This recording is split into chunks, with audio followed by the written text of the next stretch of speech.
여러분, 연애 할 수 있습니다. 정말로 할 수 있습니다. 제가 여러분을 도와드리겠습니다. 네, 안녕하세요. 주인장입니다. 많은 분들이요, 말을 잘하는 사람이 되기를 꿈꿉니다. 이성관계나 인간관계에서 말을 잘함으로써 우리에게 생기는 이익이 굉장히 많기 때문에 우리는 항상 말을 잘하는 사람을 동경하고 또 우리도 그렇게 되고 싶어 하는데요. 많은 분들이 말을 잘한다는 것에 대해서 오해를 하고 있습니다. 말을 화려하게 하거나 달변가거나 재밌고 상대방을 센스 있게 웃기는 것도 물론 말을 잘하는 것이겠지만요. 말을 잘한다는 것의 핵심 포인트는 상대방을 재밌게 하거나 웃기거나 그런 게 아니라 내가 전달하고자 하는 그 메시지를 얼마나 효과적으로 잘 전달하는지에 있습니다. 말이라는 것은요, 기본적으로 의사소통의 도구입니다.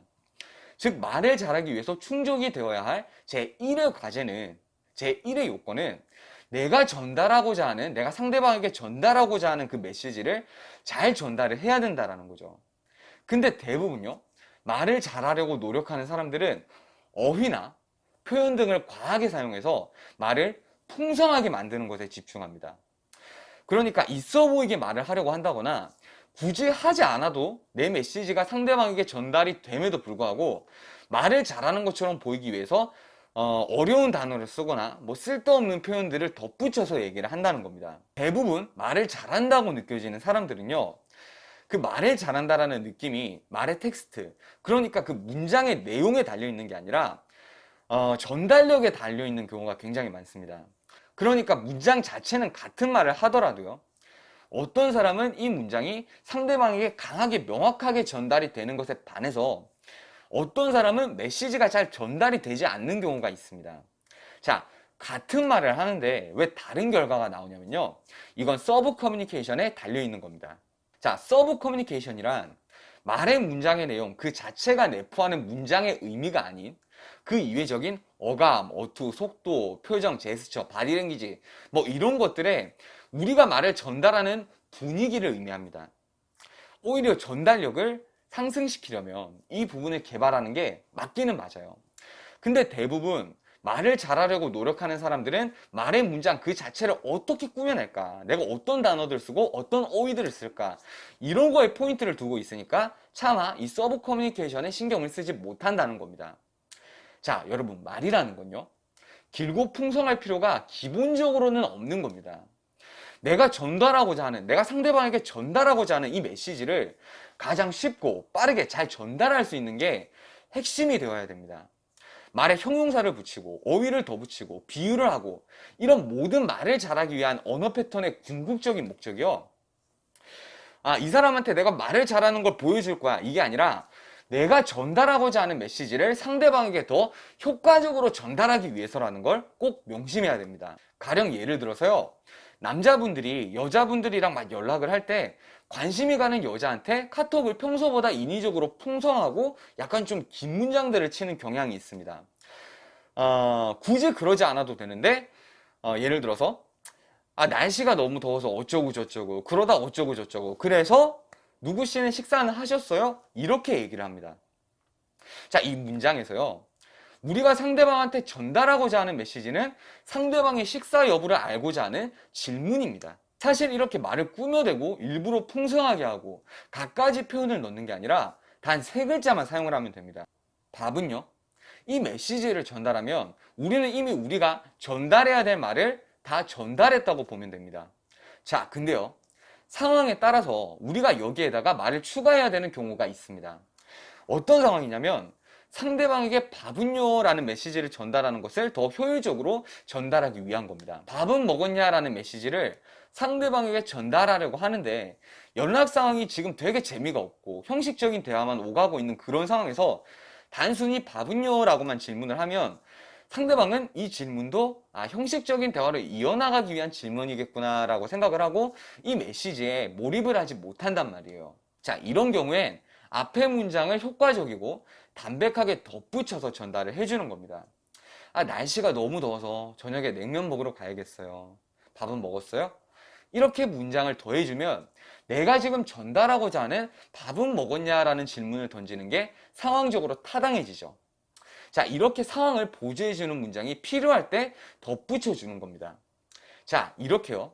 우리가 무언가 상대방에게 말을 전달하려고 한다면 말을 더 풍성하게 해야지, 더 유려한 문장을 사용해야지, 이게 아니라요. 오히려 더 담백한 문장으로부터 시작해서요.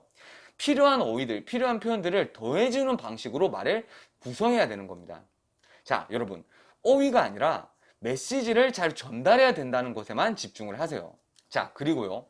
여러분이 여기까지 깨우쳤다면 두 번째로는 실제적으로 여러분이 말을 잘하기 위해선 말을 전달하는 경험들을 해야 되는 겁니다. 우리가 일상에서 말을 하고 있으니까, 우리 항상 말로 의사소통을 누군가와 계속 하고 있으니까 우리는 말을 전달하는 경험이 있다고 생각을 하는데요. 자, 이런 게 아니라 내가 전달하고자 하는 메시지를 담백하게 전달한다는 게 사실 쉬운 과정이 아닙니다. 왜냐하면요. 말이라는 게 우리의 사고를 바탕으로 구성이 되는데 생각보다요. 말이 길어지거나 누군가와 얘기를 하다 보면 내 머릿속에 있는 생각이 깔끔하고 명확하게 전달이 되지 않는 경우들이 굉장히 많습니다. 그래서 듣다 보면 내가 무슨 말을 하고 있는 거지? 뭐 이런 생각이 내가 들기도 하고, 상대방 말을 듣다가 이 사람이 지금 무슨 얘기를 하고 싶은 거야? 그러니까 결론이 뭔데? 이런 생각을 하게 되는 경우가 있습니다. 말을 담백하게 전달하는 것도 연습이 필요한 건데요. 이 과정이요. 외국어 회화를 배우는 것과 과정이 굉장히 비슷합니다. 예를 들어서 영어를 배울 때 우리가 완벽한 문법과 발음 그리고 형식 등을 다 갖추고 얘기를 하려고 하면 우리는 영어 회화를 절대 잘하게 될 수가 없을 겁니다. 그래서 보통 영어 회화를 배울 때 어떻게 하냐면 틀린 문법이든 틀린 문장이든 틀린 단어든 계속 일단은 입 밖으로 내뱉는 연습을 하는 겁니다. 그래서 대부분 분들이요. 집에서 얘기할 때는 자신이 틀린 문장이라도 부담감 없이 내뱉으면서 영어 회화를 연습을 합니다. 근데 말을 잘 못 내뱉는 경우들이 있어요. 언제냐면 타인이랑 얘기를 할 때는 쉽게 말을 잘 내뱉지 못하는 분들이 있어요. 내가 혹시 틀린 말을 하지 않을까? 이런 생각에 부담감이 생기게 됩니다. 자, 근데요.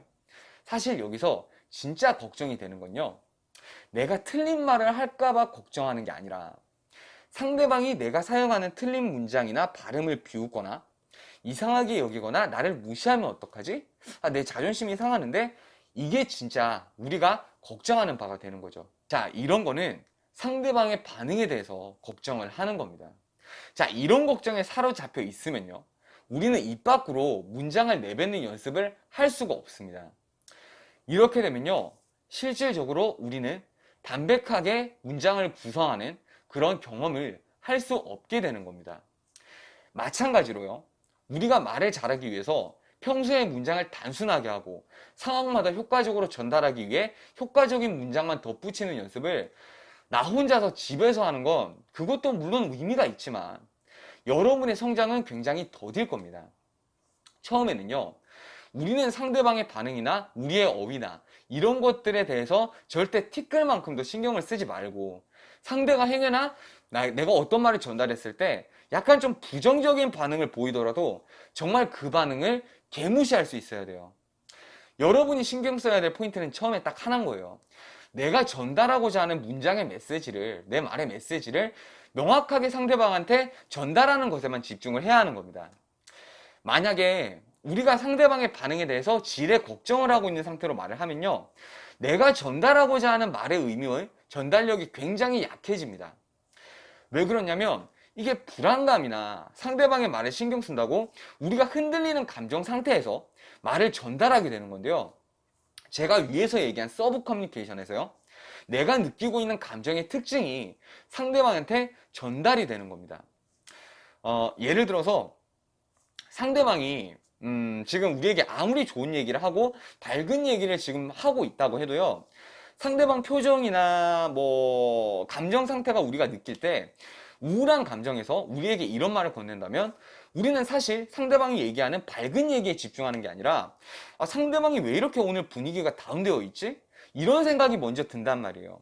이렇게 되면 상대방의 말이 아니라 상대방의 서브 커뮤니케이션, 감정 상태에 우리가 집중을 하게 돼요. 이렇게 되면 말의 의미는 전달력이 떨어지고 의미가 퇴색이 되겠죠. 자, 일단은 상대방의 반응을 절대 신경 쓰지 말고 내가 전달하는 메시지를 온전하게 전달해 내는 것에만 집중을 하는 겁니다. 적어도 처음에는요.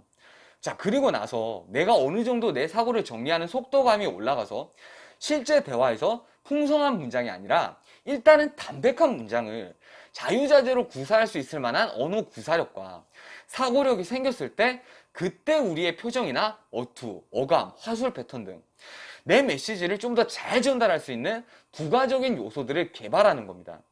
자, 제가 얼마 전에 감염화라는 언어 패턴을 이 유튜브 영상으로 소개를 한 적이 있는데요. 이 언어 패턴도 마찬가지로요. 기본적으로 오늘 얘기한 말의 기본, 내 메시지를 내 스스로 먼저 명확하게 구상을 할 수 있고 그걸 명확하게 담백한 기본형 문장으로 잘 구사할 수 있을 때 이 메시지를 더 잘 전달하기 위해서 이런 형태의 언어 패턴을 사용하는 거거든요. 물론 감염화 말고도 아주 다양한 패턴들이 있고요. 앞으로 소개도 많이 해드릴 건데 여러분, 말이라는 건요, 내 생각을 전달하는 겁니다. 그리고 그걸 효과적으로 전달하기 위해서 스킬이 필요한 거지, 단순히 말을 화려하게 하고 재밌게 하고 이런 거에 집중을 하시면요, 절대 여러분은 말을 잘하는 사람이 될 수 없을 겁니다. 여러분, 핵심은요, 메시지입니다. 메시지에 집중하세요. 자, 오늘도 행복한 연애 하세요. 자, 잠깐! 추천과 구독을 누르시면 좀 더 많은 연애 언어 TV의 영상을 만나보실 수 있습니다.